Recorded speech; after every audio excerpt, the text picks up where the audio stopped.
همونطور که داشتم توی روز زیبای تابستونی وبگردی میکردم، همه جا پر شده بود از همستر.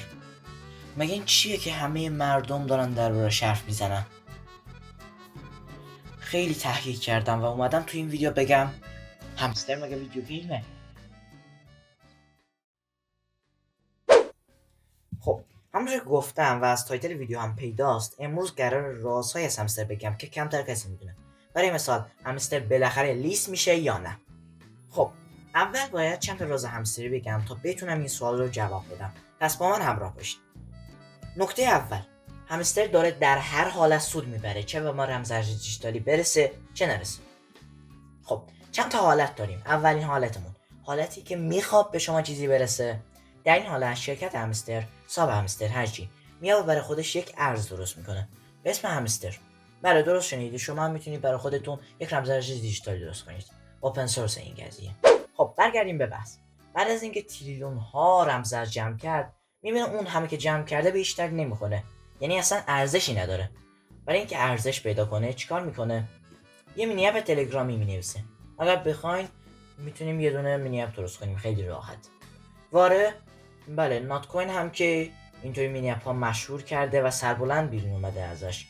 پس الان کاربران زیادی میخوان این رمزارز رو داشته باشن و بله تقاضا ایجاد شد و به هدفش رسید اون صاحب اون رمزارز.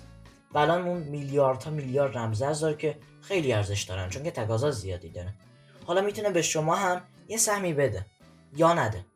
البته اینها به شرطی هستن که واقعا همچین چیزی وجود داشته باشه و یه رمزارز درست کرده باشه. خب قبل از اینکه بریم حالت دوم را بررسی کنم، اگر به تکنولوژی برنامه‌نویسی و اینجور چیزا علاقه دارید حتما ساب بالا یادتون نره و حتما اگر نظری دارید تو نظرات بگید. ممنون. خب بریم برای حالت دوم. حالت دوم اون حالتیه که هیچ کار درست نیست و فقط با زدن شما یک عدد تغییر میکنه. در این حالت اون با تبلیغات یا با پول گرفتن و در عوض شهرت آوردن به اون شبکه اجتماعی درآمد میکنه. تو همین همستر چند نفر به تلگرام پیوستن. اون اکانتایی هم که ما فکر میکردیم صاحبشون مرده هم به تلگرام پیوستن و خیلی جالب بود. خب سرتون رو در نیارم. در آخر من تمام حالتها رو گفتم و همه چیز رو براتون شفاف کردم. حالا تصمیم با شماست. من خودم تو این همستر یا مینی اپ های مشابه اصلا فعالیت نمیکنم، چون که در عوض اینکه اونجا وقتمو بذارم میرم یه وبسایت بنویسم و میتونم از اونجا درآمد کسب کنم. اگه شما هم بیکار هستین و وقت دارین میتونید شانس خودتون رو امتحان کنید، شاید یه پولی دستتون اومد. من پیشنهاد نمیکنم رو زمانتون قمار کنید و این جمله طلایی رو هم از من به یادگار داشته باشید. هر زمان دیدید که تمام مردم، حتی اونایی که در کار سررشته ندارن به کار آمدن، از اون کار پرهیز کنید و از کاری که کمتر کسی انجام میده پرهیز نکنید و به سراغش برید.